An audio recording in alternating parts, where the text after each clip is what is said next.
சகல மேன்மையை பார்க்கிலும் பிரஸ்தாபத்தை பார்க்கிலும் அவர் தம்முடைய வார்த்தைகளை மேன்மைப்படுத்தி வைத்திருக்கிறார். ஆமென். இந்த நாட்களிலே மனுஷனுடைய அநேக வாக்குறுதிகளையும் வாக்குத்தத்தங்களையும் நம்பி அநேக வேளையில் மனுஷனுடைய வார்த்தைகள் நமக்கு ஒரு பெருத்த ஒரு ஏமாற்றத்தையே அது கொடுத்தாலும் கூட ஆமென், மாறாத ஒரே ஒரு தேவன் மாத்திரமே வார்த்தையிலே மாறாதவராய் நம் வாழ்க்கையில் அந்த வார்த்தையை கொண்டு செய்ய வேண்டிய அத்தனை நன்மைகளையும் நம்முடைய வாழ்க்கையிலே தேவன் செய்து முடிப்பார். எத்தனை பேர் விசுவாசிக்கிறேங்க? கைகளை உயர்த்தி சத்தமாய் ஒரு ஆமென் சொல்லலாம். சேர்ந்த ஒரு வசனத்தை சொல்லுவோம். மனுஷன் அப்பத்தினாலே மாத்திரம் அல்ல, தேவனுடைய வாயிலிருந்து புறப்படுகிற ஒவ்வொரு வார்த்தையினாலும் பிழைப்பான், என்னையும் பிழைக்க பண்ணுவா. கர்த்தருடைய நாமம் மகிமை அடையட்டும். மிக சுருக்கமான தேவ வார்த்தையை வசனத்தை கொண்டு என்னுடைய இருதயத்தின் ஆழத்தில் பரிசுத்த ஆவியானவர் ஒந்துவித்ததான வார்த்தையை மிக நிதானமாய் உங்களோடு கூட இந்த காலைவிலும் நான் பகிர்ந்து கொள்ள நான் விரும்புகிறேன். தேவ ஆவியானவர் நமக்கு உதவி செய்வாராக. இந்த நாளின் தியானத்துக்கென்று எடுத்துக்கொள்ளப்பட்ட வேதத்தினுடைய பகுதி அது நியாயாதிபதிகளின் புஸ்தகம், அதன் 6வது அதிகாரம். வேதத்தை வைத்திருக்கிற யாவரும் திருப்பிக் கொள்ளலாம். நியாயாதிபதிகளுடைய புஸ்தகம் அதன் 6வது அதிகாரம் முதல் வசனத்தையும் பின்பதாக 12, 13வது வசனங்களையும் இந்த நாளின் செய்திக்கு ஆதாரமாய் நாம் எடுத்துக்கொள்ளலாம். எடுத்தவர்களில் யாராயிலும் ஒருவர் சப்தம் உயர்த்தி மிக தெளிவாக அந்த வசனத்தை நாம் புரிந்து கொள்வதற்கு ஏதுவாக, அந்த சம்பவத்தை அறிந்து கொள்வதற்கு ஏதுவாய் வாசிக்க கேட்கலாம். நியாயாதிபதிகள் அதன் 6வது அதிகாரம் முதல் வசனத்தையும் 12, 13வது வசனங்களையும் நாம் வாசிக்க நாம் கேட்போம். பின்னும் இஸ்ரவேல் புத்திரர் கர்த்தரின் பார்வைக்கு பொல்லாப்பானதை செய்தார்கள். அப்பொழுது கர்த்தர் அவர்களை 7 வருஷம் இஸ்ரவேலரை மீதியானியரின் கையில் ஒப்பு கொடுத்தார். கர்த்தருடைய தூதனானவர் அவனுக்கு தரிசனமாகி, பராக்கிரமசாலியே, கர்த்தர் உன்னோடே இருக்கிறார் என்றார். அப்பொழுது கிதியோன் அவரை நோக்கி, என் ஆண்டவனே, கர்த்தர் எங்களோடு கூட இருந்தார், இவைகளெல்லாம் எங்களுக்கு நேரிடுவானே. கர்த்தர் எங்களை எகிப்தில் இருந்து கொண்டு வரவில்லையா என்று எங்கள் பிதாக்கள் எங்களுக்கு விவரித்து சொன்ன அவருடைய அற்புதங்கள் எல்லாம் எங்கே? இப்பொழுது கர்த்தர் எங்களை கைவிட்டு மீதியானியரின் கையில் எங்களை ஒப்பு கொடுத்தாரே என்றான். 13வது வசனத்தினுடைய மைய பகுதி, எங்கள் பிதாக்கள் எங்களுக்கு விவரித்து சொன்ன அற்புதங்கள் எல்லாம் எங்கே? எங்கள் பிதாக்கள் எங்களுக்கு விவரித்து சொன்ன அற்புதங்கள் எல்லாம் எங்கே என்பதை. கர்த்தருடைய நாமம் மகிமை அடையட்டும். இந்த நியாயாதிபதியுடைய புஸ்தகம் கிறிஸ்து பிறப்பதற்கு முன்பதாய் 1126வது ஆண்டின் காலகட்டத்தில் சாமுவேல் என்கிற தீர்க்கதரிசியும் நியாயாதிபதியுமாய் இருந்த அந்த உன்னதமான பரிசுத்தவானின் நிமித்தம் இந்த நியாயாதிபதியுடைய புஸ்தகமானது எழுதப்பட்டது. யோசுவாவின் காலகட்டத்துக்கு பின்பு, அல்லது யோசுவா என்கிறதான் அந்த தலைவன் இஸ்ரவேல் என்கிற அந்த ஜனத்தை அவர்களுக்காய் வாக்குத்தத்தம் பண்ணின அந்த கானான் தேசத்துக்குள் கொண்டு போய் விட்ட பின்பதாக யோசுவா மரித்து போனார். யோசுவாவின் காலகட்டத்துக்கு பின்பதாக ஆண்டவர் இஸ்ரவேல் ஜனத்தை நியாயம் விசாரிக்கவும், இஸ்ரவேல் ஜனத்துக்கு விரோதமாய் எழும்புகிற போராட்டங்களில் முன்னிற்கவும் இஸ்ரவேலுக்காய் யுத்தம் பண்ண யுத்த சன்னதராய் முன் புறப்பட்டு போகவும் தேவன் நியாயாதிபதிகளை கர்த்தர் எழும்பி வரப்பண்ணினார். வேதத்தில் மொத்தம் இஸ்ரவேல் ஜனத்துக்காய் எழும்பின நியாயாதிபதிகள் 16 நியாயாதிபதிகள். 16 நியாயாதிபதிகளை குறித்து இந்த வேதத்தில் வாசிக்கிறோம். இந்த நியாயாதிபதிகளுடைய புஸ்தகத்திலேயோ 13 நியாயாதிபதிகளினுடைய சரித்திரத்தை இந்த நியாயாதிபதிகளுடைய புஸ்தகத்தில் நாம் பார்க்க முடியும். இந்த நியாயாதிபதிகளின் புஸ்தகம் ஒரு சரித்திர புஸ்தகம் அல்லது ஒரு வரலாற்றினுடைய புஸ்தகம். இந்த நியாயாதிபதியுடைய புஸ்தகத்தில் 440 ஆண்டு கால சரித்திரத்தை குறித்து இந்த நியாயாதிபதியுடைய புஸ்தகம் முழுமையாய் வாசிக்க முடியும். ஆண்டவர் இஸ்ரவேல் ஜனத்துக்கு மத்தியில் எழும்புவதான வழக்குகளை முன்னின்று நியாயத்தீர்க்கும்படியாய் தேவன் நியாயாதிபதிகளை எழும்பி வரப்பண்ணினார். நாம் வாசிக்க கேட்டதான இந்த நியாயாதிபதிகள் 6வது அதிகாரத்தில் இஸ்ரவேலின் ஜனத்தின் மத்தியில் எழும்பின 5வது நியாயாதிபதியாயிருக்கிறதானே கிதியோனை குறித்து, அந்த கிதியோனின் நாட்களில் எழும்பின இஸ்ரவேலின் சூழ்நிலையை குறித்து இந்த 6வது அதிகாரம் 7வது அதிகாரத்தில் நாம் வாசிக்க முடியும். தேவாவியானவர் நம்மோடு கூட பேசுவாராக. வேதத்தை வாசிக்கிறவர்களாய் இருப்பீர்களானால் இந்த நியாயாதிபதிகளுடைய புஸ்தகத்தின் 6வது அதிகாரத்தின் சம்பவம் நமக்கு நன்றாய் தெரிந்திருக்கும். இந்த 6வது அதிகாரத்தின் சம்பவம் என்ன? இஸ்ரவேல் என்கிறதான தெய்வத்தினுடைய சுதந்திரம், இஸ்ரவேல் என்கிறதான தெய்வத்தினுடைய ஜனங்கள் இப்பொழுது சுதந்திர நாட்டில் இருக்கிறார்கள். அவர்கள் கானானின் தேசத்தில் இருக்கிற போதும் கூட அங்கே ஒரு மற்றொரு அடிமைத்தனத்தை அவர்கள் சந்திக்கிறதை பார்க்க முடியும். அவர்கள் சந்தித்ததான அடிமைத்தனம் எங்கே என்றால், அவர்கள் மீதியானியரின் கையில் அவர்கள் அகப்பட்டு கொண்டார்கள். இந்த இடத்தில் வாசிக்கிற போது, இந்த 6வது அதிகாரத்தின் முதல் வசனம் வாசிக்கிற போது, இஸ்ரவேல் புத்திரர் கர்த்தருடைய பார்வைக்கு எதை செய்தார்களாம்? பொல்லாப்பானதை செய்தார்கள். தேவனை அவர்கள் மறந்து விட்டவர்களாக, பரிசுத்தத்தை அவர்கள் மறந்து விட்டவர்களாக, தெய்வத்துக்கு தங்களுடைய முதுகை காண்பித்து அந்நிய தெய்வத்தை அவர்கள் ஆராதித்தது நிமித்தம் ஆண்டவர் அவர்களை மீதியானின் தேசத்தின் கையில் தேவன் ஒப்பு கொடுக்கிறார். ஏறத்தாழ 7 ஆண்டு போராட்டத்தின் காலமாய் தெய்வச்சனமாய் இருக்கிற அந்த இஸ்ரவேல் ஜனத்துக்கு மீதியானியர்கள் நெருக்கத்தை கொடுக்க ஆரம்பித்தார்கள். நன்றாய் கவனிக்க வேண்டும். என்னுடைய ஆரம்ப வார்த்தையை கவனித்தால் பின்பதாய் சொல்லப்படுகிற சத்தியம் மிக சுலபமாய் உங்களுக்கு புரிந்து கொள்ளும். நல்லா கவனிக்க வேண்டும். இந்த மீதியானியர்கள் எப்படியெல்லாம் நெருக்கினார்கள் என்பதை 2வது வசனத்திலிருந்து நாம் வாசிக்கிற போது, அந்த மீதியானியர்கள் எப்படி தேவச்சனத்தின் மேல் மிகப்பெரிய நுகமாயிருந்தார்கள், அந்த மீதியானியர்கள் இஸ்ரவேல் ஜனத்துக்கு எப்படிப்பட்ட சத்துருக்களாய் அவர்கள் எழும்பி அந்த ஜனத்தை பாரப்படுத்தினார்கள் என்கிறதை 2வது வசனத்திலிருந்து கீழே இருக்கிற 5வது வசனம் வரைக்கும் நான் வாசிக்கிற போது வேதம் சொல்கிறது, அவர்களை மிகவும் நெருக்கினார்கள். 2வது வசனத்தில் வாசிக்கிற போது, சுதந்திர தேசமாய் இருக்கிற கானானின் தேசத்தில் அந்த இஸ்ரவேல் ஜனம் குடியிருக்க கூடாதபடிக்கு அவர்கள் மீதியானியருக்கு பயந்து போய் அவர்கள் கெபிகளிலும் குகைகளிலும் போய் தங்களை என்ன செய்து கொண்டார்களாம்?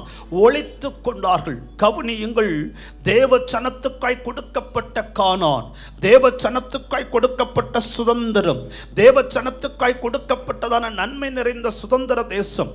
ஆனால் இப்பொழுதோ தேவ ஜனங்கள் அந்த இடத்தில் குடியிருக்க கூடாதபடிக்கு, அந்த இடத்தில் அவர்கள் வாசம் செய்யக்கூடாதபடிக்கு மீதியானுடைய ஜனத்துக்காய் பயந்து போய் இப்பொழுது இவர்கள் எங்கே தஞ்சமாய் மாறினார்களாம்? கெபிகளிலும் அவர்கள் குகைகளையும் தேடி ஓடி போகிற ஒரு அலைச்சல் நிறைந்த ஒரு வாழ்க்கை மீதியானியரின் நிமித்தம் இஸ்ரவேல் ஜனத்துக்குள் எழும்பி வருகிறது. இரவும் பகலும் தூக்கமில்லாதபடிக்கு எப்பொழுது மீதியானியர்கள் வருவார்களோ, எப்பொழுது நம்முடைய பிள்ளைகளை கொள்ளையிட்டு போவார்களோ என்று சொல்லி பயந்து பயந்து வாழுகிற ஒரு அனுபவம் தேவ ஜனமாய் இருக்கிற இஸ்ரவேலுக்குள் மீதியானியரின் நிமித்தம் கடந்து வந்ததை வேதம் சொல்லுகிறது. மாத்திரமல்ல, ஆமென், 4வது வசனத்தில் 5வது வசனத்தில் வாசித்து பார்க்கிற பொழுது இஸ்ரவேலினுடைய ஆகாரத்தை ஆகிலும் வேதம் சொல்லுகிறது. இஸ்ரவேலினுடைய எதை?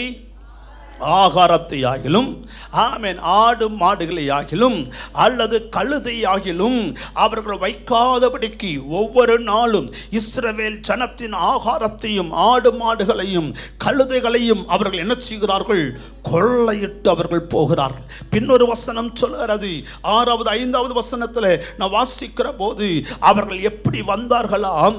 வெட்டி கிளியை போல் அவர்கள் என்ன செய்கிறார்களாம்? திரளாய் வந்து அவர்கள் விதைத்த விதைகள் வளர்ந்து வருகிற பொழுது, முளைத்து வருகிற பொழுது, அறுவடைக்காய் காத்திருக்கிற போது அந்த மீதியானியர்கள் அந்த அறுவடையை வைக்காதபடிக்கு எல்லாவற்றையும் அவர்கள் நாசமாக்கி போய்விடுகிறார்கள். நல்லா கவனிங்க, இஸ்ரவேலர் விதை விதைக்கிறார்கள்.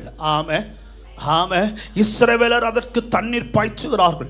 இஸ்ரவேலர் அதற்கு எருவை போட்டு ஆமீன் தங்களுக்காக எழுப்பின அந்த வயல் நிலங்களை வளர்ந்து வருகிற தருணத்தில் அல்லது முதிர்ந்து வருகிற தருணத்தில் அல்லது கனி கொடுக்கிற வேளையில் பறித்து விடலாம் என்று சொல்லுகிற வேளையில் அவர்களோ திரளாய் வந்து அவர்களுடைய பாளையத்தை கொள்ளையிட்டு அவருடைய நன்மைகளை கொள்ளையிட்டு போய்விடுவார்கள். காரணம் என்ன? மீதியானியர்கள். இதன் நிமித்தம் 6வது வசனம் சொல்லுகிறது, இப்படி மீதியானியர் நிமித்தம் 6வது வசனம் சொல்லுகிறது, இப்படி மீதியானியர் நிமித்தம் இஸ்ரவேலர்கள் என்ன செய்யப்பட்டார்கள்? மிகவும் சிறுமைப்படுத்தப்பட்டார்கள். அப்பொழுது இஸ்ரவேல் புத்திர ஆண்டவரை நோக்கி முறையிட்டார்கள். ஆண்டவரே, எங்களால் தாங்க முடியல. ஆண்டவரே, எங்களை இந்த மீதியானின் கையில் இருந்து எங்களை என்ன செய்யணும்? விடுதலை ஆக்க வேண்டும். இந்த மீதியானியர்கள் எங்களுக்கு விரோதம், இந்த மீதியானியர்கள் எங்களுடைய தலைமுறைக்கு விரோதமாய், இந்த மீதியானியர்கள் எங்களுடைய கரத்தின் கிரியைகளுக்கு விரோதமாய், இந்த மீதியானியர்கள் எங்களுடைய ஆடுகளையும் கழுதைகளையும் கொள்ளையிட்டு போகிறார்களே, எங்களுடைய சமாதானத்தை கொள்ளையிட்டு போகிறார்களே, எங்களுடைய ஆசீர்வாதத்தை கொள்ளையிட்டு போகிறார்களே, எங்களை இந்த மீதியானின் கையிலிருந்து எங்களை என்ன செய்ய வேண்டும்? விடுவிக்க வேண்டும் என்று சொல்லி தேவனை நோக்கி முறையிட ஆரம்பித்தார்கள், கதற ஆரம்பித்தார்கள், கண்ணீர் விட ஆரம்பித்தார்கள். ஐயோ, இந்த மீதியானிற்கு முன்பதாக எங்களால் நிற்க முடியவில்லை. இந்த மீதியானுடைய கை எங்கள் மேல நாளுக்கு நாள் பலத்து கொண்டே இருக்கிறது. நாங்கள் எப்படி எகிப்தில் அடிமைப்பட்டிருந்தோமோ அதே போன்ற ஒரு அடிமைத்தனம் சுதந்திர தேசத்திலேயே இருக்கிறது, சுதந்திர நாட்டிலேயே இருக்கிறது. எங்களை இப்படிப்பட்டதான போராட்டத்திலிருந்து, எங்களை இப்படிப்பட்ட கண்ணீரில் இருந்து, எங்களை இப்படிப்பட்ட உபத்திரவத்திலிருந்து எங்களை விடுதலையாக்கும் என்று சொல்லி ஆண்டவரை நோக்கி முறையிட்டார்கள். ஆண்டவரை நோக்கி முறையிட்ட போது ஆண்டவர் எப்பொழுது கிரியை செய்ய ஆரம்பிக்கிறார்? எப்படி கிரியை செய்தார் என்றால், அந்த தேசத்தின் மத்தியில் ஒரு மனிதன் இருக்கிறான். அவனுடைய பெயர் என்ன? கிதியோன் என்று வேதம் சொல்லுகிறது. இந்த கிதியோனோ மீதியானிற்கு பயந்தவனாக ஆமென் போரடித்துக் கொண்டு அவன் ஆலையிலே போய் அவன் ஒளிந்து கொண்டிருக்கிற போது, கர்வாலியின் மரத்தின் கீழ் அந்த ஆமென் கிதியோன் இருக்கிற போது கர்த்தர் அவனுக்கு தரிசனமானார்.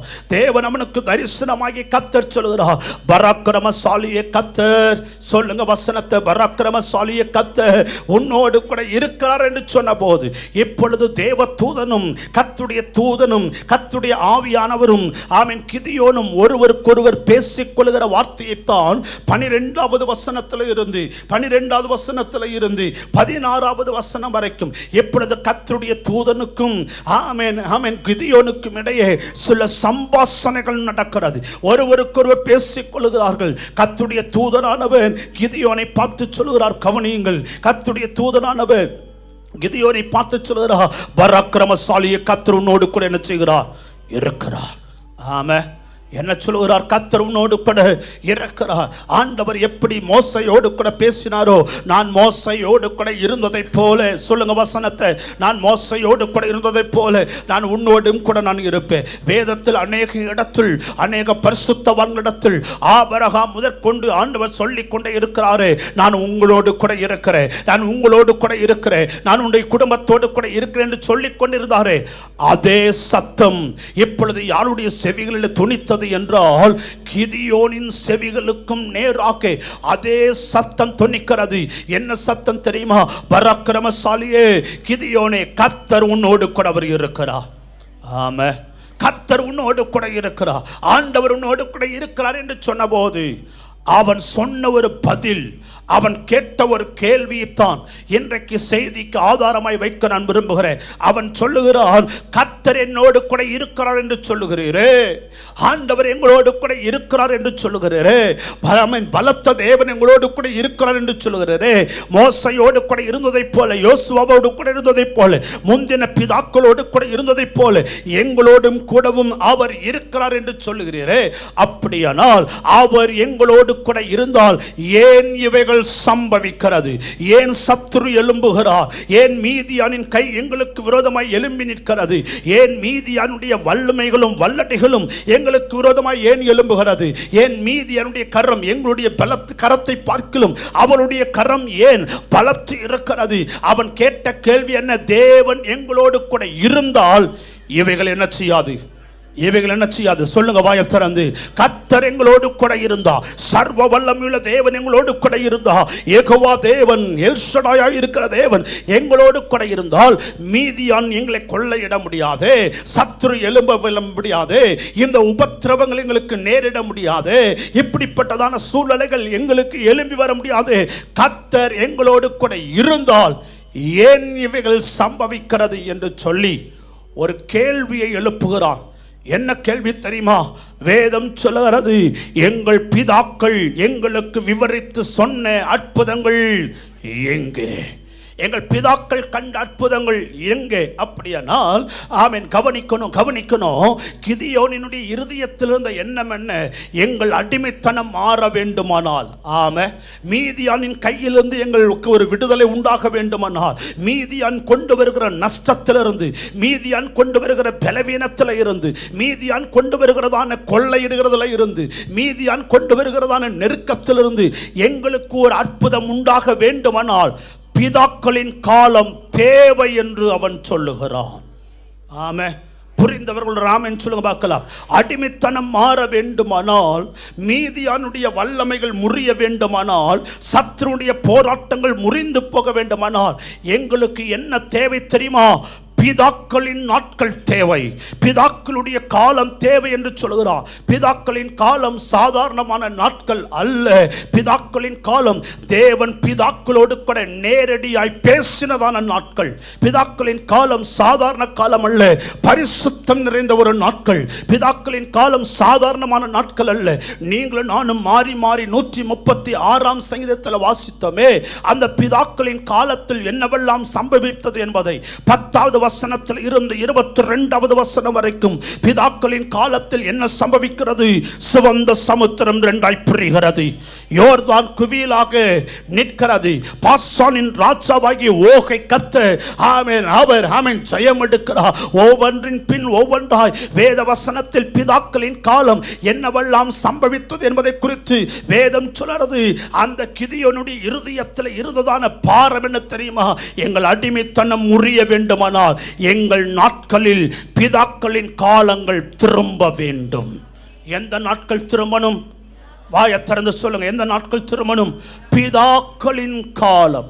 இன்றைக்கு நீங்களும் நானும் ஜெபிக்கிறோம், ஆண்டவரே எங்களை விடுவிக்க வேண்டும். ஒவ்வொரு வாரமும் ஜெபிக்கிறோம், ஒவ்வொரு ஆராதனையும் ஜெபிக்கிற ஆண்டவரே நீர் எங்களை ஆசீர்வதிக்க வேண்டும், எங்களை விடுவிக்க வேண்டும். இன்று சற்று ஆழமாய் ஜெபிக்கிறோம், சபை இன்னும் சற்று ஆழமாய் ஜெபிக்கிற ஆண்டவரே எங்களின் நாட்களில் எழுப்புதல் உண்டாக வேண்டும். என்ன ஜெபிக்கிறோம்? சத்தமா சொல்லுங்க. என்ன ஜெபிக்கிறோம்? ஆண்டவர் இந்த துடிலூருடைய பட்டணம் என்ன செய்யணும்? ரட்சிக்கப்பட வேண்டும். நான் என்னுடைய அருகாமையில் இருக்கிற ஜனம் ரட்சிக்கப்பட வேண்டும், என் தெருக்கள் ரட்சிக்கப்பட வேண்டும், என்னுடைய மாவட்டமும் என்னுடைய தேசமும் என்னுடைய மாநிலமும் ரட்சிக்கப்பட வேண்டும் என்று சொல்லி ஜெபிக்கிறோம். அப்படிப்பட்ட ஒரு எழுப்புதலும் அப்படிப்பட்ட ஒரு மாற்றமும் இன்றைக்கு நமக்குள்ளாகவும் நம்முடைய சபைகளுக்குள்ளாகவும் நம்முடைய பட்டணங்களுக்குள்ளாகவும் எழும்ப வேண்டுமானால் இன்றைக்கு எந்த காலம் திரும்ப வேண்டும் தெரியுமா? பிதாக்களின் காலங்கள் திரும்ப வேண்டியது அவசியம். பிதாக்களின் காலங்கள் திரும்பினால் ஒழிய இந்த கிதியோன் சொல்கிறான், என் வாழ்க்கையில் விடுதலை இல்லை. எங்கள் பிதாக்கள் விவரித்து சொன்ன அற்புதங்கள் எல்லாம் சத்தமா சொல்லுங்க, எங்கே எங்கே? நம்முடைய ஆண்டவருக்கு ஒரு பெயர் உண்டு. என்ன பெயர் தெரியுமா? நீங்களும் நானும் அடிக்கடி சொல்லுற ஒரு வார்த்தை, இயேசு கிறிஸ்து நேற்றும். சொல்லுங்க, இயேசு கிறிஸ்து நேற்றும் என்றும் என்றும் மாறாதவர். பிதாக்களின் காலத்தில் வேற ஒரு வல்லமை, என் காலத்தில் ஒரு வேற ஒரு வல்லமை, எதிர்காலத்தில் ஒரு வேறொரு வல்லமை என்பது அல்ல. அவர் நேற்றும். சொல்லி முடிங்க வசனத்தை சத்தமா சொல்லுங்க, எல்லாரும் சேர்ந்து சொல்லுங்க.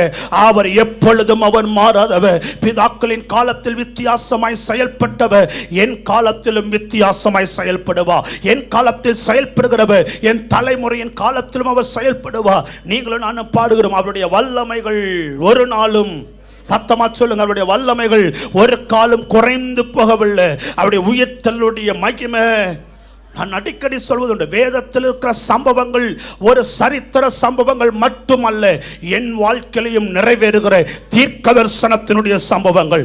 இந்த வேதத்தில் இருக்கிற எந்த அற்புதமும் இன்றைக்கும் செயல்பட வல்லமையுள்ளது. செங்கடலை பிளப்பதற்கு இன்றைக்கும் வல்லமையுள்ளவர். யோர்தானை குவிலை நிற்க செய்வதற்கு இன்றைக்கும் வல்லமையுள்ளவர். மரித்து போன லாசருவை போன்ற ஜனத்தை உயிர் தள்ள பண்ணுவதற்கு இன்றைக்கும் வல்லமையுள்ளவர். பேதுருடைய பிரசங்கத்தில் 3000 பேர் ரட்சிக்கப்பட்டதை போல இன்றைக்கும் என்னுடைய பிரசங்கத்தில் 3000 பேர் ரட்சிக்கப்படுவதற்கு, இன்றைக்கும் சபையின் நடுவே கிரியை செய்வதற்கு அவர் வல்லமையுள்ளவர். இன்றைக்கு பிதாக்களின் காலம், இன்றைக்கு சபைக்குள்ளே அது திரும்பி வர வேண்டியது அவசியம். இப்படி சொல்லட்டும், எனக்குள் என் குடும்பத்துக்குள் பிதாக்களின் காலங்கள் பின்தொடர வேண்டும். ஆமே ஆமேன் சொல்லுங்க, சத்தமா ஆமேன் சொல்லுங்க. கிதியோன் கேட்கிறான், பிதாக்களின் நாட்கள் எங்கேயா? பிதாக்களுடைய காலம் எங்கே? நல்லா கவனிச்சு பாருங்க. மோசையின் காலத்தில் செய்த அதே அற்புதம் யோசுவாவின் காலத்திலும் செய்யப்பட்டது. ஆமே, சத்தமா ஒரு ஆமேன்னு சொல்லுங்க. ஆமே, மோசையின் காலத்தில் செய்யப்பட்ட அற்புதம், அதே அற்புதம் யார் காலத்திலும் செய்யப்பட்டது? பிதாக்களின் காலத்தில் வேறு அற்புதமோ, பிள்ளையின் காலத்தில் வேறு அற்புதமோ செய்யப்படவில்லை. எலியாவின் காலத்தில் செய்யப்பட்ட அதே அற்புதம் எலிசாவின் காலத்திலும் செய்யப்பட்டது. இயேசு கிறிஸ்துவின் காலத்தில் செய்யப்பட்ட அதே அற்புதம் ஆதி அப்போஸ்தலருடைய திருச்சபையுடைய காலத்திலும் அது செய்யப்பட்டது. அவர் நேற்றும் சொல்லுங்க சொல்லுங்க, முழு சபையில் சொல்லட்டும், அவர் நேற்றும் என்றும் என்று மாறாதவர். பிதாக்களின் நாட்களில் நிறைவேறின அதே அற்புதத்தை தேவன் என் வாழ்க்கையிலும் செய்ய அவர் போதுமானவர். இந்த நாளின் செய்தியினுடைய தலைப்பு என்னவென்றால், பிதாக்களின் காலங்கள் பின்தொடரட்டும். பிதாக்களின் காலங்கள் பின்தொடரட்டும். இன்றைக்கு நம்முடைய வாழ்க்கையிலையும் பிதாக்களின் காலங்கள் பின்தொடர வேண்டும். ஆமே சொல்லுங்க ஒரு ஆமே. பிதாக்களின் நாட்கள் என் ஜீவிதத்திலும் பின்தொடர வேண்டுமானால் 2 சம்பவத்தை மிக சுருக்கமாய் நான் சொல்லி நான் ஜெபிக்க நான் விரும்புகிறேன்.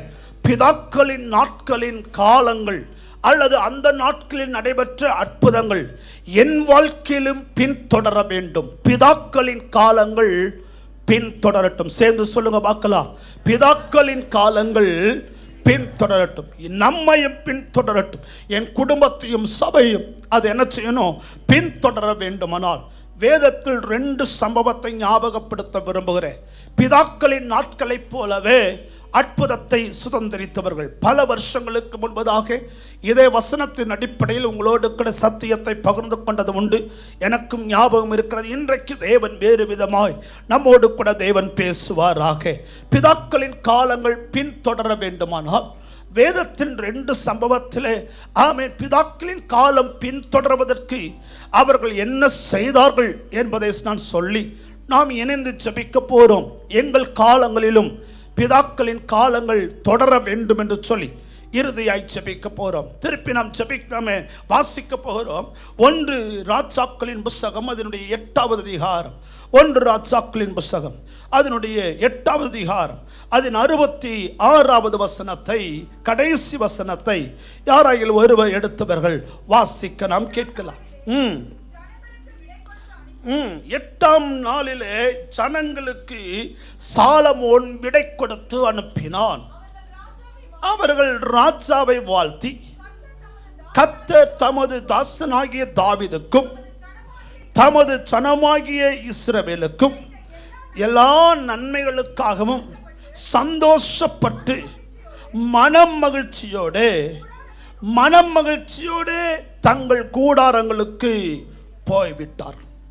இங்கே வேதத்தில் நான் வாசிக்கிற போது ராஜாவும் சந்தோஷத்தோடு அரண்மனைக்கு போனான், ஜனங்களும் சந்தோஷத்தோடு தங்கள் கூடாரங்களுக்கு போனார்கள். என்ன நடந்தது? நடைபெற்ற சம்பவம் என்ன? இங்கே ஆலயம் பிரதிஷ்டை செய்யப்பட்டது. 7 வருஷம் சாலமோன் ஆலயத்தை அவன் கட்டினான். மிக நேர்த்தியாய் தாவீது கற்பித்தபடியே, தாவீது நிமித்தம் போதிக்கப்பட்டபடியே சாலமோன் ஆலயத்தை அவன் மிக நேர்த்தியாய் அவன் செய்கிறான். பனித்திருக்கப்பட்ட கல், ஆமென், அதோடு கூட கேதுரு மரத்தினாலே மச்சு பாவப்பட்டு பின்பதாக, ஆமென், எந்த புறத்திலும் கற்களோ எந்த புறத்திலும் கேதுரு மரமோ தெரியப்படாதபடிக்கு மேலையும் உள்ளையும், ஆமென், அடிப்பகுதியிலையும் பொன் தகட்டால் மூடப்பட்ட ஒரு பொன் ஆலயம் தேவன் நாம மகிமைக்கென்று கட்டி முடிக்கப்பட்டு இப்பொழுது சாலமோன் ஆலயத்தை பிரதிஷ்டை செய்தான். ஆமென். சாலமோன் ஆலயத்தை பிரதிஷ்டை செய்கிறான். அந்த பிரதிஷ்டையினுடைய ஆராதனை ஏறத்தாழ 8 தினங்கள் நடக்கிறது.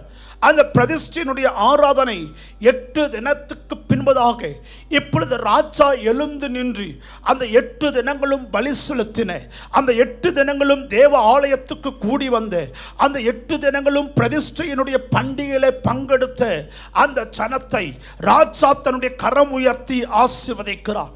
8வது நாளிலே ஜனங்களை தன்னுடைய கூடாரத்துக்கு அனுப்புகிறார். ஆலயத்துக்கு வந்துவிட்டு திரும்பின ஜனங்கள், ஆலயத்துக்கு வந்துவிட்டு புறப்பட்டு போன பிரபுக்கள், ஆலயத்துக்குள் வந்துவிட்டு திரும்பி போன எல்லா ஜனங்களும் வெறுமையாகவோ துக்கத்தோடோ அவர்கள் கடந்து போகவில்லை. அந்த பிரதிஷ்டையின் நாளில் எழும்பின ஒரு ஷக்கினம் மகிமை அந்த ஜனம் முழுமையாய் நிரப்பினது நிமித்தம், அந்த ஆலயம் முழுமையாய் தேவ பிரசனம் நிரப்பினது நிமித்தம், அந்த தேவ பிரசனம் அவர்களை வெறுமையாய் அனுப்பாதபடிக்கு அந்த இருதயத்தை, அந்த ஜனத்தினுடைய இருதயத்தை மிகப்பெரிய ஒரு சந்தோஷம் நிரப்பிற்று. கைகளை உயர்த்தி சத்தமாய் ஒரு அல்லேலூயா, சத்தமாய் ஒரு ஆமென் சொல்லுங்க பார்க்கலாம். தேவ சமூகத்தை விட்டு புறப்பட்டு போகிற பொழுது சிறு பிள்ளைகள், வாலிப பிள்ளைகள், பெரியவர்கள் வரைக்குமாய் மிகுந்த சந்தோஷத்தோடு தங்களுடைய கூடாரத்துக்கு திரும்பி போனார்கள். ஆமென். ஜனம் சந்தோஷிக்கிறது. ஜனம் மிகப்பெரிய ஒரு மனமகிழ்ச்சிக்குள் இருக்கிறது. எல்லாருக்குள்ளும் ஒரு சந்தோஷம். இப்படி சொல்லட்டும், சாலமோனின் காலத்தில் நிரப்பின ஒரு சந்தோஷம். ஆமென். சாலமோனின் காலத்தில் ஆலயத்தின் நிமித்தம் நிரப்பின ஒரு சந்தோஷம். சாலமோனின் காலத்தில் ஆராதனை நிமித்தம், ஆமென், கொடுக்கப்பட்ட ஒரு விடுதலையின் சந்தோஷம் எல்லா ஜனத்துக்குள்ளேயும் நிரம்பி இருக்கிறது. இது ஒரு பிதாக்களின் காலத்தின் சந்தோஷம். சாலமோனின் காலம் என்பது ஒரு பிதாக்களின் நாட்களில் எழும்பின ஒரு மிகப்பெரிய விலையேறப்பட்ட ஒரு சந்தோஷம். இதே ஒரு சந்தோஷம் வேறொரு இடத்தில் பின்தொடர்கிறது, வேறொரு காலத்தில் எழும்புகிறது. வேதத்தில் வாசிக்க முடியும். திருப்புங்கள் என்னோடு கூட 2 நாளாகமத்தின் புத்தகம் அதனுடைய 30வது அதிகாரம் 26வது வசனம். 2 நாளாகமத்தின் புத்தகம் அதனுடைய, ஆமென், 30வது அதிகாரம் 26வது வசனத்தை வேகமாய் வாசிக்கலாம். மகா சந்தோஷம் உண்டாயிற்று. நல்லா கவனிங்க, எருசலேமில் மகா சந்தோஷம் இப்பொழுது உண்டாயிற்று. ஆமென். ஏற்கனவே நாம் வாசித்தோம். யார் காலத்தில் எருசலேமில் சந்தோஷம் உண்டாயிற்று? சாலமோனின் காலத்தில் ஒரு சந்தோஷம் எழும்பிற்று. இப்பொழுதோ பல ராஜாக்களுக்கு பின்பதாக எசேக்கியாவின் காலகட்டத்தில் எருசலேமில் ஒரு சந்தோஷம் எழும்பி நின்றது. கைகளை உயர்த்தி சத்தமாய் ஒரு ஆமென். யார் காலத்தில் ஒரு சந்தோஷம்? வேத வசனத்தில் வாசிக்கிற போது இஸ்ரவேலின் ராஜாக்களில் முதற்கொண்டு, சாலமோனின் ராஜாக்கள் முதற்கொண்டு இப்படி நடந்தது இல்லை. இப்பொழுது ஒரு சந்தோஷம் பிதாக்களின் நாட்களில் எழும்பினதைப் போல, சாலமோனின் காலத்தில் எழும்பினதைப் போல இப்பொழுது எசேக்கியாவின் காலகட்டத்தில் மறுபடியும் எருசலேமில் சந்தோஷம் எழும்பி நிற்கிறது. சத்தமாய் ஒரு ஆமென், சத்தமாய் ஒரு ஆமென். நல்லா கவனிங்க, சாலமோனின் காலத்தின் சந்தோஷத்துக்கு ஒரு காரணம் இருந்தது. என்ன காரணம் தெரியுமா? ஆலயம் ஒரு புதிய ஒரு ஆலயம் அது கட்டப்பட்டதினால ஒரு சந்தோஷம். அந்த சந்தோஷம் எடையை எங்கேயோ இழந்து நின்றார்கள். ஆனால் இப்பொழுதோ அந்த சந்தோஷம் யார் காலகட்டத்தில் எழும்புகிறது? எசேக்கியா ராஜாவின் காலகட்டத்தில். இப்பொழுது மறுபடியும் ஜனம் சந்தோஷத்தோடு வீடு திரும்புகிறது, சந்தோஷத்தோடு எழும்புகிறது. ஆமென். இப்பொழுது எருசலேம் முழுமையா தேவனுடைய சந்தோஷத்தினால் நிரம்பி நிற்கிறது, நிரம்பி நிற்கிறது. ஆமென். பிதாக்களின் காலத்தின் சந்தோஷம் இப்போ எசேக்கியேலின் காலத்தில் எழும்புகிறது. ராஜா சந்தோஷப்படுகிறான். ஆமென். அந்த பகுதியை நீங்க வாசிக்கணும். ராஜாவின் இருதயத்தில் சந்தோஷம், பிரபுக்களின் இருதயத்தில் சந்தோஷம், கூடி வந்த வாலிப பிள்ளைகளுக்குள்ள ஒரு சந்தோஷம், கூடி வந்ததான ஜனங்களுக்குள்ள ஒரு சந்தோஷம், ஒருவருக்குள்ளையும் சந்தோஷம் ஆமென் அற்று போகாதபடிக்கு வேதம் சொல்லுறது, கர்த்தருடைய வார்த்தை சொல்லுறது. சாதாரணமான சந்தோஷம் அல்ல, மகா பெரிய சந்தோஷம் உண்டாயிற்று. ஆமென். சொல்லுங்க ஒரு ஆமென். இப்படி எருசலேமில சத்தமா சொல்லுங்க, பல தலைமுறைக்கு முன்னாடி எழும்பின சந்தோஷம், சாலமோனின் காலத்தில் எழும்பின சந்தோஷம். ஆமென். தலைமுறைகள் காணாத சந்தோஷத்தை எருசலேமில் ஆமென் எசேக்கியாவின் காலகட்டத்தில் இந்த சந்தோஷம் எழும்பி நின்றதை வேதம் சொல்லுகிறது. என்னையா காரணம்? என்ன காரணம்? எடையை எந்த ராஜாக்களின் தலைமுறையிலும் இந்த சந்தோஷம் எழும்பலையே.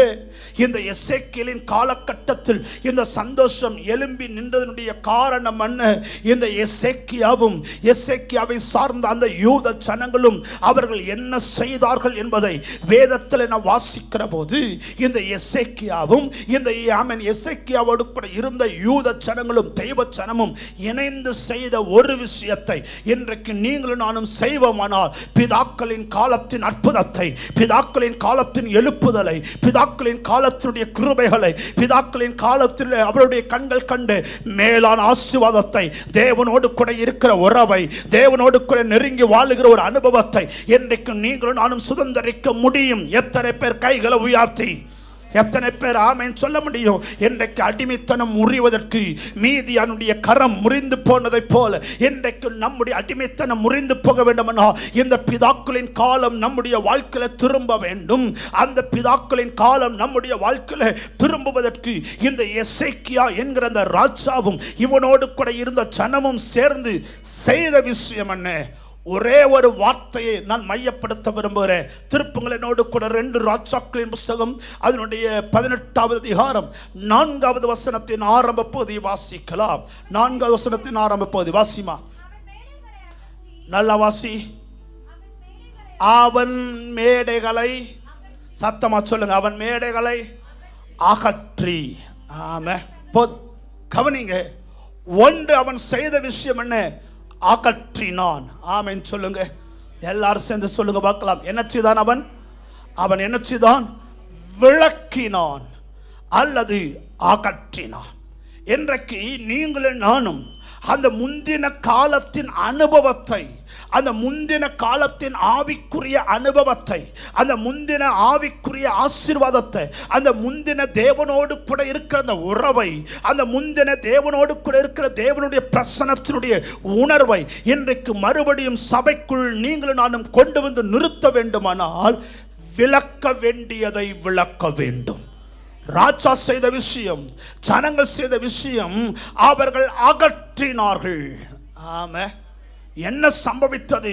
நீங்கள் வேதத்தை வாசிக்கிற போது ஆகாஸ் என்கிற ராஜா, யார் அந்த ராஜா? எசேக்கியாவினுடைய தகப்பன். அவனோ அசிரியா தெய்வத்தினுடைய பலிபீடங்களை தேசம் முழுமையாய் நிரப்பினான். ஒவ்வொரு வழிகளிலும், ஒவ்வொரு தெருக்களிலும், ஒவ்வொரு வீதிகளிலும் அசிரியாவினுடைய ஆமென் தேசத்தினுடைய அந்நிய தெய்வத்தினுடைய பலிபீடங்களை யூதா தேசம் முழுமையாய் கொண்டு வந்து நிரப்பினான். இப்பொழுது ராஜாவாய் அவனுடைய குமாரனாய் இருக்கிற எசேக்கியா இப்பொழுது அரியணையில் வந்து அமருகிறான். ஆமென். ஆமென். வேதம் சொல்கிறது 2 நாளாகமம் 29 முதலாவது வசனத்தில் வாசிக்கிற போது, ஆமென், எசேக்கியா ராஜா அரசாண்ட 1வது வருஷம் 1 மாதத்தில் கைகளை உயர்த்தி, ஆமென், முதல் கையெழுத்து. ஒரு ஆமென் சொல்லுங்க. யாருடைய முதல் கையெழுத்து? ஆமாம், ரொம்ப முக்கியம் இன்னைக்கு. ஃபர்ஸ்ட் கையெழுத்து, முதல் கையெழுத்து. ராஜாவா உட்கார்ந்த உடனே முதல் கையெழுத்து. யாருடைய முதல் கையெழுத்து? ஆமாம், அந்த எசேக்கியா ராஜாவினுடைய முதல் கையெழுத்து அகற்ற வேண்டியதை அகற்றுங்கள். ஒரு ஆமென் சொல்லுங்க, சத்தமா ஒரு ஆமென் சொல்லுங்க. ஒரு 170 மொட்டு அகற்றல, ஆமே, ஒரு 500 மொட்டு அகற்றல. தேசத்தில் இருக்கிற புரிஞ்சவங்க ஒரு ஆமே ஆமே கொஞ்சம் ஆமே பக்கத்தில் இருக்கிறத மட்டும், ஸ்கூல் பக்கத்தில் இருக்கிறத மட்டும் அகற்றுங்கன்னு சொல்லலை. ஆமே சொல்லுங்க ஒரு ஆமே ஆமே. பஸ் ஸ்டாண்டு பக்கத்தில் இருக்கிறத மட்டும் அகற்றுங்கன்னு சொல்லலை. வழிபாட்டு ஸ்தலத்துக்கு பக்கத்தில் இருக்கிறத மட்டும் அகற்றுங்கன்னு சொல்லலை. தேசத்தில் ஆகாஷ் ராஜா கொண்டு வந்த அத்தனையும் அந்த எல்லாவற்றையும் நீங்கள் அகற்ற வேண்டியதை அகற்றுங்கள் என்று சொல்லி அந்த ராஜா முதல் கையெழுத்தை அவன் இட்ட போது 3 விஷயத்தை 3 காரியத்தை தேசத்தை விட்டு அவர்கள் அகற்றினார்கள். இன்றைக்கு பலிபீடத்திலிருந்து சொல்லட்டும், இன்றைக்கு வாழ்க்கையில் ஒரு விடுதலை உண்டாக வேண்டுமனா, இன்றைக்கு பிதாக்களின் காலத்தின் அற்புதம் உன் வாழ்க்கையிலும் எழும்பி நிற்க வேண்டுமனா, பிதாக்களின் காலத்தில் கண்ட அந்த தேவனுடைய பிரசன்னத்தை இன்றைக்கும் தேவாவியானவர் இன்றைக்கு நம்முடைய குடும்பத்தின் மத்தியிலும் நம்முடைய சபையின் நடுவிலும் நம்முடைய பட்டணங்களின் நடுவிலும் தேவன் எழுப்ப வேண்டுமனா, இன்றைக்கு சொல்லலாம், விளக்க வேண்டியது நான் விளக்குவேன். ஆமே, அது முந்தின எந்த ராஜாக்கள் கொண்டு வந்ததாலும் சரி, ஏன் என் தகப்பனாய் இருக்கிற ஆகாஷ் கொண்டு வந்ததாலும் சரி, அப்படிப்பட்ட காரியத்தை நான் அகற்றுவேன் என்று ஒரு 3 விஷயத்தை அவன் அகற்றினார். வேகமாய் இந்த 3 காரியத்தை நான் வாசித்து மற்றொரு காரியத்தை நான் சொல்ல நான் விரும்புகிறேன். முதலாவதாய் அதே 2 ராஜாக்களின் புஸ்தகம் 18வது அதிகாரம், 2 ராஜாக்களுடைய புஸ்தகம் 18வது அதிகாரம் 4வது வசனத்தை வாசிக்கலாம். சிலைகளை அவன் தகர்த்து விக்கிரக தோப்புகளை வெட்டி மோசே பண்ணி வைத்திருந்த வெண்கல சர்ப்பத்தை அகற்றினான். கைகளை உயர்த்தி ஒரு ஆமென் சொல்லுங்க. முதல்ல அவன் அகற்றின காரியம் என்ன தெரியுமா? வெண்கல சர்ப்பத்தை அகற்றினான். சொல்லுங்க, எதை அகற்றணும்? சத்தமா சொல்லுங்க, எதை அகற்றணும்? முதல்ல எசேக்கியாவும் ஜனமும் அகற்றின காரியம் என்ன தெரியுமா? விளக்கின காரியம் என்ன தெரியுமா? தேசத்தின் மத்தியில இருந்த யூதாவின் பட்டணத்தில் இருந்த எதை அவன் விளக்கினான்? சத்தமா, எனக்கு காதுல ஒரு 10 பேர் சத்தம் மட்டும் தான் கேட்கிற மாதிரி இருக்கு. அவன் எதை அவன் அகற்றினான்? அதற்கு பெயர் என்ன? நிகுஸ்தான். எதை அவன் அகற்றினான் தெரியுமா? நிகுஸ்தானை அவன் அகற்றினான். இது யார் உண்டாக்குனது? யாரோ ஒருவர் அல்ல, மோசே உண்டாக்கினான். தீர்க்கதரிசியாயிருந்தவன், ஜனத்தை வழிநடத்தின அவன் மோசே உண்டாக்கின வெண்கல சர்ப்பம். இது வெண்கல சர்ப்பம் என்ன? ஜனங்களுக்குள் ஒரு கொள்ளிவாய் சர்ப்பம் உள்ள என்ன வந்தது. கொள்ளிவாய் சர்ப்பம் வந்து ஜனங்களை எல்லாரும் என்ன செய்தது? கடித்து அவர்கள் முறுமுறுத்து நிமித்தம் இஸ்ரவேல் ஜனங்களை கவனிக்கணும். இஸ்ரவேல் ஜனங்களை மோசே வழிநடத்துகிற காலகட்டத்தில், மோசே வழிநடத்துகிற நாட்களில் அவர்கள் முறுமுறுத்ததினாலே, தேவனுக்கு விரோதமாய் பாவம் செய்தபடினாலே கொள்ளிவாய் சர்ப்பம் உள்ள வந்து ஜனங்களை என்ன செய்கிறது? கடித்தது. அப்பொழுது எல்லாரும் மோசேயிடத்தில் போய் முறையிடுகிறார்கள். ஆண்டவரே, மோசேயே, எங்களை இந்த இப்படி சூழ்நிலையிலிருந்து எங்களை விடுவிக்க வேண்டும் என்று சொல்லி கேட்டபோது அவன் ஒரு காரியத்தை செய்தான். வெண்கலத்தினால் ஒரு சர்ப்பத்தை உண்டாக்கி ஒரு மரத்திலே அவன் தூக்கி நிறுத்துகிறான். அப்பொழுது சொல்லுகிறான், யாரையெல்லாம் கொள்ளிவாய் சர்ப்பம் கடிக்கிறதோ அவர்கள் யாவரும் இந்த வெண்கல சர்ப்பத்தை நோக்கி பார்க்கும் போது பிழைத்துக் கொள்வார்கள் என்று சொன்ன பொழுது கடித்தவர்களால் அதை பார்த்தாங்க.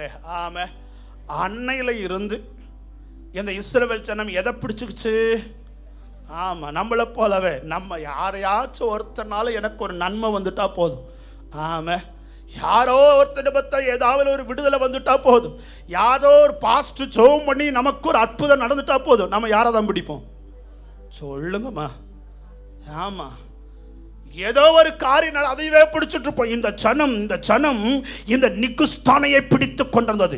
பாரம்பரியத்தையும் பழையதையும் பிடித்து கொண்டிருந்தது. ஒரு ஆமென் சொல்லுங்க பார்க்கலாம். எதை பிடிச்சிட்டு இருக்குது? பாரம்பரியத்தையும் பழைய காரியத்தை பிடித்துக் கொண்டது. இந்த எசேக்கியா எழும்பினான். விளக்க வேண்டிய பழையதையும் விளக்க வேண்டிய பாரம்பரியத்தையும் தன் வாழ்க்கையை விட்டு, தன்னுடைய தேசத்தை விட்டு, பட்டணத்தை விட்டு விளக்கினான். தேவனுடைய சந்தோஷம் ஜனத்தை நிரப்பினது. இன்றைக்கு தேவன் சொல்கிறார், சில நிகுஸ்தான் உன் வாழ்க்கையிலும் இருக்கிறது, சில பாரம்பரியம் வாழ்க்கையில இருக்கிறது, சில பழைய விஷயம் வாழ்க்கையில இருக்கிறது. தேவனை நோக்கி பார்க்க கூடாதபடிக்கு சில நிகுஸ்தானுடைய வாழ்க்கையில தடையாயிருக்கிறது. சில மனுஷர்களுடைய வாழ்க்கையில நிகுஸ்தானாய் இருக்கிறார்கள். அப்படிப்பட்ட நிகுஸ்தானை, அப்படிப்பட்ட பாரம்பரியத்தை ஒரு காலத்தில் நம்ம சொன்னோம், அது பாரம்பரிய சபை. ஒரு சபையை குறிப்பிட்டு நம்ம என்ன சொல்லுவோம்? ஆமா, இன்னைக்கு பாரம்பரியங்கள் பெந்தகோஸ்தே சபையிலும் எழுப்பி நிற்கிறது. இன்னைக்கு தேவன் சொல்லுகிறார், சில பாரம்பரியங்கள் உடைக்கப்பட வேண்டியது அவசியம். எத்தனை பேர் ஆமென் சொல்றீங்க? சத்தமோ ஆமென் சொல்லுங்க. சில பாரம்பரியத்தினுடைய பழக்க வழக்கங்கள் என்னை விட்டு அகற்றப்பட வேண்டும். ஆமே. சில பாரம்பரியம் நாள் பார்க்கிறது, குறி பார்க்கிறது, நிமித்தம் பார்க்கிறது, சகுனம் பார்க்கிறது. இதெல்லாம் என்ன தெரியுமா? சில பாரம்பரியம். பெந்தகோஸ்தே உலகத்தில் ஆவிக்குரியவருடைய வாழ்க்கையிலும் கூட சில பாரம்பரியங்கள். முகூர்த்தத்தை பார்க்கிற ஒரு வாழ்க்கை பாரம்பரியங்கள், நல்ல நாளை பார்க்கிற ஒரு வாழ்க்கை பாரம்பரியம், சாதியை பார்க்கிற விஷயம் அது ஒரு பாரம்பரியம். இன்றைக்கு உடைக்கப்பட வேண்டியவும் விளக்கப்பட வேண்டியவும் சில நிகுஸ்தான்களுடைய வாழ்க்கையிலிருந்து விளக்கப்படாவிட்டால் நீங்களும் நானும் பிதாக்களின் நாட்களை ருசி பார்க்க முடியாது. பிதாக்களுடைய காலத்தின் எழுப்புதலை பார்க்க முடியாது. இன்றைக்கு ஒரு தீர்மானம், இன்றைக்கு நான் எழும்புவேன். என் வாழ்க்கையில் இருக்கிற சில நுகிஸ்தானை, சில பாரம்பரியத்தை, சில பழைய விஷயத்தை இன்றைக்கு உடைப்பேன் என்று ஒரு தீர்மானம் நம் வாழ்க்கையில் எழும்பி நிற்குமானால் எருசலேமை மகா சந்தோஷம் நிரப்பிற்று. சாலமோனின் காலத்தில் எழும்பின சந்தோஷத்தை போல ஆண்டவர் எசேக்கியாவின் காலத்திலும் அந்த சந்தோஷத்தை கத்த பின்தொடர பண்ணினார். எத்தனை பேர் கையை உயர்த்தி இதுவரைக்கும் சில பாரம்பரிய கட்டுக்குள் இருப்பாயனா? இன்னும் சில பாரம்பரியத்தை பிடித்துக் கொண்டிருப்பாயனா? என்றும் இன்றைக்கும் சில பாரம்பரிய விஷயத்தை அவன் கடைபிடித்துக் கொண்டிருப்போமனா? இன்றைக்கு ஒரு தீர்மானம், எலும்பி நின்று மோசையே உண்டாக்கி வைத்திருந்தாலும் சரி. சத்தமா? என்ன சத்தத்தை காணும்? மோசையே உண்டாக்கியிருந்தாலும் சரி, அந்த நிகுஸ்தானை இன்றைக்கு நான் உடைத்தறிவேன். ரெண்டாவது எதை அவன் விளக்கினான்? அவன் விளக்கின இரண்டாவது விஷயத்தை குறித்து நான் வாசிக்கிற போது அதே 18வது அதிகாரம் 4வது வசனத்தில் வாசிக்கிற மறுபடியும், அவன் மேடைகளை அகற்றி, எதை தகர்த்து? சிலைகளை தகர்த்து விக்கிரக தோப்புகளை வெட்டினான். நல்ல கவனிங்க. மேடை, அடுத்து சிலை, விக்கிரகம். இதெல்லாம் எதுக்கு? இந்த மேடை எதுக்கு? பலிபீடம் எதுக்கு? இந்த விக்கிரக தோப்பு எதுக்கு? இந்த சிலைகள் எதுக்கு? சொல்லுங்க, எதுக்கு? யாருக்கு? அந்நிய தெய்வங்களுக்கு. அப்ப ரெண்டாவது விளக்க வேண்டிய இரண்டாவது விஷயம், அந்நிய ஆராதனைகளை விளக்க வேண்டும். சத்தமோ ராம. அந்நிய ஆராதனை வேதம் சொல்லுகிறது, அவர் ஒருவருக்கு, சத்தமா சொல்லுங்க, அவர் ஒருவருக்கு. நீ நிறுத்தின பொற்சிலை எவ்வளவு உயரமாயிருந்தாலும் சரி, அது தாளம் முதல் கால் வரைக்கும் சுத்தமாயிருக்கிற பசும் பொன்னாக இருந்தாலும் சரி, நீர் நிறுத்தின சிலையை, நீர் நிறுத்தின பொற்சிலையை நான் வணங்குவதில்லை. அவர் ஒருவருக்கு. சத்தமா சொல்லுங்க, அவர் ஒருவருக்கு. அப்படியானால் இரண்டாவது ஒன்றை மோசே விளக்கினான், அந்நிய ஆராதனையை விளக்கி போட்டான். கைகளை உயர்த்தி ஆண்டவர் ஒரு விஷயத்தை மிக தெளிவாய் சொல்லுகிறார். என் துதிய சொல்லுங்க, என் துதிய வேற ஒன்றுக்கும் நான் கொடை. ஆமா சொல்லுங்க பார்க்கலாம். என் துதிய வேற ஒன்றுக்கும் கொடை. எத்தனை பேர் இருதயத்தில் கையை வச்சு சொல்ல முடியும்? என் ஆராதனை அவருக்கு மட்டும்தான் செலுத்திட்டு இருக்கிறேன். எது ஆராதனை? எதுங்க ஆராதனை? எதுமா ஆராதனை? இப்பதான் ஒரு ஆமேன் சொன்னீங்க, இவ்வளவு சத்தமா ஆமேன் வந்துச்சு. எது ஆராதனை? சொல்லுங்க. ஏதோ ஒண்ணு, டைம் இல்லையே. எது ஆராதனை? எதுமா? சரி, எது முழு ஆத்மாவோடு முழு இருதயத்தோடு? எது ஆராதனை?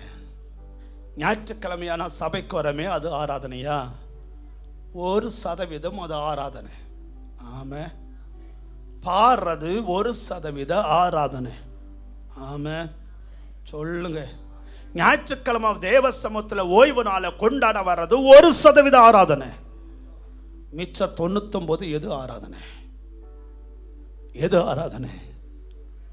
ஆராதனை என்பது எது? எது அந்நிய ஆராதனை தெரியுமா? தேவனுக்கு நிகராய் நான் எதை வைத்தாலும் அது என்ன ஆராதனை? தேவனுக்கு மேல நான் எதை வைத்தாலும் எதுன்னு தெரியுமா? அது அந்நிய ஆராதனை. தேவனை நேசிப்பதற்கு நிகராகவோ அல்லது அதற்கு மேலாகவோ நான் எதை நேசித்தாலும் சரி, அது என்ன தெரியுமா? அது அந்நிய ஆராதனை. இந்த ஆகாஷ் என்ன செய்தான் தெரியுமா? தேவனுடைய பலிபிடத்தை அகற்றி தேவனுடைய ஆலயத்துக்கு ஒரு பூட்டை போட்டு இவன் தேவனுடைய ஆலயத்துக்குள்ள அந்நிய தெய்வத்தினுடைய பலிபிடத்தை கொண்டு வந்து வைத்தான். எதற்குள்ள? தேவனை ஆராதிக்கிற ஆலயத்துக்குள்ள. ராமன் சொல்லுங்க பார்க்கலாம். நல்லா கவனிங்க, நல்லா கவனிங்க. ஆகாஷ் ராஜா, அதாவது எசேக்கியாவினுடைய தகப்பன் செய்த விஷயம் என்ன தெரியுமா? ஆமென். தேவனுடைய பலிபீடங்களை எல்லாவற்றையும் அவன் பழுதாய் போக விட்டுவிட்டு அவன் அந்நிய தெய்வத்துக்காய் பலிபீடத்தை மிக பிரதானமாய் கொண்டு வந்து அவன் நிறுத்தினான். இந்த எசேக்கியா செய்த காரியம், அப்படிப்பட்ட பலிபீடங்களை, அந்நிய தெய்வத்தினுடைய பலிபீடங்களை, மற்றவைகளுக்கு பூச்சிக்கிறதான பலிபீடங்களை அவன் தகர்த்து போட்டான். இன்றைக்கு ஒரு தீர்மானம், நான் அவரை மட்டுமே நான் ஆராதிப்பேன், அவருக்கு ஒருவருக்கு மாத்திரமே என்னுடைய ஆராதனை. கடந்த சில வாரத்துக்கு முன்னாடி நான் சொன்னேன், எது தெரியுமா? சில வாரத்துக்கு முன்னாடி சொன்னேன், புரிந்து கொள்வதற்காக சொல்லுகிறேன். இயேசுவும் அவருடைய சீசர்களும் கல்யாணத்துக்கு அழைக்கப்பட்டிருந்தார்கள். சொல்லுங்க அந்த வசனத்தை. எங்க வாசிக்கிறோம்? சீக்கிரம் சொல்லுங்க. எங்க வாசிக்கிறோம்? எங்க? யோவான் 2வது அதிகாரம் 2வது வசனத்துல. மறுபடியும் சொல்லுங்க அந்த வசனத்தை. இயேசுவும். ஆமா, இயேசுவும் போயிருக்கிறாரு, மற்றவங்களும் போயிருக்காங்க. நான் சொல்றது புரியும் நினைக்கிறேன். இயேசு மட்டும் போகல, இயேசு மட்டும் அழைக்கப்படல, இயேசுவும் அழைக்கப்பட்டிருந்தார். இன்னைக்கு நம்மளும் என்ன செய்யறோம் தெரியுமா? எல்லாத்தையும் கூப்பிடுறோம். சொல்லுங்க, எல்லாத்தையும் கூப்பிடுறோம். அதோடு கூட யாரையும் கூப்பிடுறோம்? சத்தமா சொல்லுங்க. ஆமா, போற போக்களே அவரையும் என்ன செய்யறது? இயேசுவும் அல்ல, இயேசு மட்டும். எத்தனை பேர் ஆமென் சொல்லுங்க? அதுதான் சரியான ஆராதனை. இயேசுவையும் நான் நேசிக்கிறேன் என்பதல்ல, உலகத்தோடு இயேசுவையும் நேசிக்கிறேன் என்பதல்ல, பணத்தோடு இயேசுவையும் நேசிக்கிறேன் என்பதல்ல, ஆமென், ஞானத்தோடு இயேசுவையும் நேசிக்கிறேன் என்பதல்ல. நான் இயேசுவை மட்டும் நான் நேசிக்கிறேன் என்று சொல்வேனா, அது தான் கர்த்தர் ஒருவருக்கு மாத்திரம் செய்கிற ஒரு உன்னதமாயிருக்கிற ஒரு ஆராதனை. எத்தனை பேர் கையை உயர்த்தி சத்தமாய் ஒரு அல்லேலூயா, சத்தமாய் ஒரு அல்லேலூயா. நான் இயேசுவையும் அழைக்க போவது இல்லை, இயேசுவை மட்டும் நான் அழைக்க போகிறேன். இயேசுவுக்கு மட்டும் நான் ஆராதனை செய்ய போகிறேன். நான் மறுபடியும் ஞாபகப்படுத்தட்டும், மத்தேயு 17வது அதிகாரத்தில் ஆமென், இயேசு மறுரூப மலைக்கு போய் நிற்கிற போது அங்கே எலியாவும் மோசையும் இயேசுவோடு கூட காணப்பட்டார்கள். ஆமென், சத்தமா ஆமென் சொல்லுங்க பார்க்கலாம். இப்ப மேல எத்தனை பேர் இருக்கிறா? மேல எத்தனை பேர் இருக்கிறா? எத்தனை பேர் மறுரூப மலையில் நின்று இருக்காங்க? போ சொல்லுங்க. நான் சொல்றது புரியுதா? மறுரூப மலையில இயேசு கிறிஸ்து போன போது அப்படி முகரூபம் மாறின போது அங்கே எலியா ஒரு பக்கமும் மோசே ஒரு பக்கமும் நின்று கொண்டிருக்கா. இப்ப மலை எத்தனை பேர் நின்றுட்டு இருக்கிறா? 3 பேர். பேதுரு என்ன சொன்னான்? உமக்கு ஒரு கூடாரம், சத்தமா சொல்லுங்க, எலியாவுக்கு ஒரு கூடாரம், மோசேக்கு ஒரு கூடாரம். எத்தனை கூடாரம்? 3 கூடாரம். உடனே ஒரு இடி முழக்கம் உண்டாயிற்று. எலியாவையும் காணும், மோசையும் காணும். ராமன் சொல்லுங்க. எனக்கு நம்ம வாழ்க்கையிலையும் எத்தனையோ கூடாரங்கள். என்னைக்கு சொல்லட்டும், இயேசுவுக்கு மட்டுமே என்னுடைய கூடாரம். எத்தனை பேர் ஆமென் சொல்றீங்க? எத்தனை பேர் ஆமென் சொல்றீங்க? அது எலியாவுக்கும் இல்லை, மோசைக்கும் இல்லை. என்னுடைய ஆராதனை அவர் ஒருவருக்கு மாத்திரமே. ஆண்டவர் சொல்லுகிறார், பரலோகத்திலிருந்து ஒரு முழக்கம் உண்டாகிறது, பரலோகத்திலிருந்து ஒரு சத்தம் உண்டாகிறது, இவர் என்னுடைய நேசகுமாரன், இவர் மேல நான் பிரியமாய் இருக்கிறேன். எலியாவை குறித்து சொல்லப்படலை, மோசையை குறித்து சொல்லப்படலை, அங்கே நின்று கொண்டிருந்த இயேசுவை குறித்து மட்டும் சொல்லப்படுகிறது. ஒரு ஆமென் சொல்லுங்க, ஆமென் சொல்லுங்க, ஆமென். இவர் என்னுடைய நேசகுமாரன். ஆமே, இவன் மேலே தான், மோசே மேலே இல்லையா, எலியா மேலே இல்லை, என் பெரிய மேசுவின் மேலே மாத்திரம். எத்தனை பேர் ஆமென் சொல்லணும்? பரலோகமே இவர் மேலே பிரியமாய் இருக்கிறேன் என்று சொல்லுமானால் நீங்கள் நானும் எவ்வளவு சொல்ல வேண்டும்? இவர் என்னுடைய குமாரன், இவருடைய நேசர், இவர் மேலே நான் பிரியமாய் இருக்கிறேன். ஆமே. யார் சொன்னது? யார் சொன்னது? பரலோகம் சொன்னது என்றால் இன்னைக்கு நானும் சொல்லட்டும், எலியா என்னுடைய நேசம் அல்ல, மோசே என்னுடைய நேசம் அல்ல, இவரே என்னுடைய நேசர். எத்தனை பேர் ஆமென் சொல்றீங்க? அவருக்கு மட்டும் நான் ஆராதனை செலுத்துவேன். மூன்றாவது ஒன்றை விளக்கினான், நாம் வாசித்து நாம் செபிக்கலாம், மற்றொரு காரியத்தை இன்னொரு நாள் நாம் தியானிக்கலாம். ஆமென். மூன்றாவது எசேக்கியா விளக்கின மூன்றாவது விஷயம் 2 நாளாகமத்தின் புஸ்தகம் 30வது அதிகாரம். ஆமென். 2 நாளாகமத்தின் புஸ்தகம் 30வது அதிகாரம் 21வது வசனம். அப்படியே எருசலேமில் காணப்பட்ட இஸ்ரவேல் புத்திரர் புளிப்பில்லாத அப்ப பண்டிகையை 7 நாள் அளவும் மகா ஆனந்தத்தோடு ஆசரித்தார்கள். கையை உயர்த்தி வராமன்னு சொல்லுங்க. மகா சந்தோஷத்தோடு ஆசரித்தார்கள். மூன்றாவது ஒன்றை விளக்கினான். இப்ப எதை கொண்டாடுறாங்க இவங்க? பஸ்காவை கொண்டாடினார்கள். ஆமா, பஸ்காவை கொண்டாடுகிற போது இங்க வேதம் சொல்றது 7 நாள் அளவும் புளிப்பில்லாத அப்பத்தை அவர்கள் புசித்தார்கள்.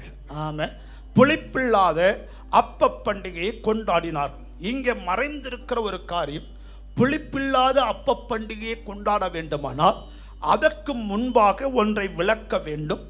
எதை விளக்க வேண்டும்? பழைய புளித்த மாவை முதலாவது விளக்க வேண்டும். கையை உயர்த்தி வராமேன்னு சொல்லுங்க.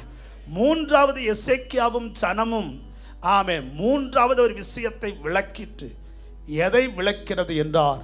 பழைய, சத்தமா சொல்லுங்க, பழைய புளித்த மாவை விளக்கினார்கள். மூணாவது ஒன்றை விளக்கினால் பிதாக்களின் நாட்களை பார்க்கலாம். பழைய புளித்த மாவு. ஆண்டவர் சொல்கிறார், பழைய புளித்த மாவை குறித்து நீங்கள் எச்சரிக்கையாயிருங்கள். பழைய புளித்த மாவு என்றால் என்ன? பழைய வாழ்க்கை, பழைய ஸ்பாவம், பழைய துர்க்கணம், விட்டு வந்ததான எகிப்தின் வாழ்க்கை, விட்டு வந்ததான அசுத்தமான நிலைகள் மறுபடியும் என்னுடைய வாழ்க்கையில் இல்லாதபடிக்கு இன்றைக்கு மூன்றாவது ஒரு விஷயம் என்னை விட்டு விளக்கப்பட வேண்டும். பழைய புளித்த மாவு. ஆமே, சொல்லுங்க ஒரு ஆமே. ரட்சிக்கப்படுறதுக்கு முன்னாடி நான் கோபப்பட்டேன், ரட்சிக்கப்படுறதுக்கு முன்னாடி வேற ஸ்பாவம், ரட்சிக்கப்பட்ட பின்னாடியும் இருக்குனாக்கா இன்னும் என் வாழ்க்கையில் என்ன இருக்கு? சொல்லுங்க ஒரு ஆமே. முன்னாடி இருந்த அதே ஸ்பாவம் இன்னைக்கும் இருக்கு. ஞானஸ்தானம் எடுத்த பின்னாடியும், திருவிருந்தில் பங்கு பெற்ற பின்னாடியும், இத்தனை ஆண்டுகளான பின்னாடியும் இருக்கிறது என்றால் என் வாழ்க்கையில் இன்னும் என்ன இருக்கு தெரியுமா? பழைய புளித்த மாவு. வசனத்தை மட்டும் கம்பீரமாக நாம் சொல்லுவோம், பழையவைகள் எல்லாம் சொல்லுங்க ஆமாம் ஒளிந்தன எல்லாம்.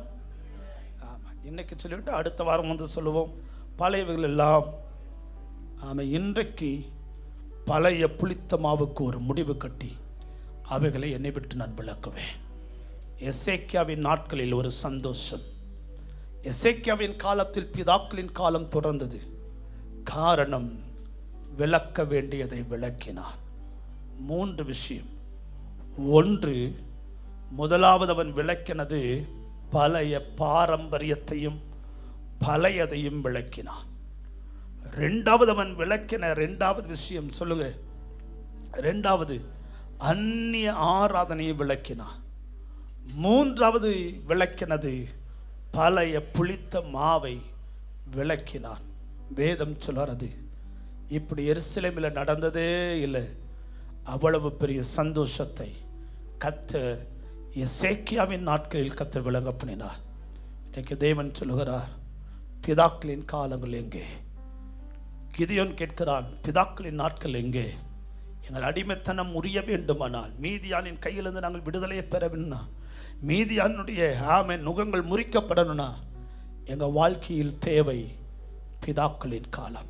கர்த்தர் இன்றைக்கு நம்மை ஆசீர்வதிக்கட்டும். பிதாக்களின் நாட்களை திரும்பி வர பண்ணட்டும். நாம் எதிர்பார்த்திருக்கிற மேன்மைகளை சுதந்திரிக்க தேவன் கிருபை தருவாராக. ஆமென். சேர்ந்து சொல்லுவோம், பிதாக்களின் காலங்கள் என்னையும் பின்தொடரட்டும். பிதாக்களின் நாட்கள் என்னையும் பின்தொடரட்டும். விளக்க வேண்டியது நான் விளக்குவேன்.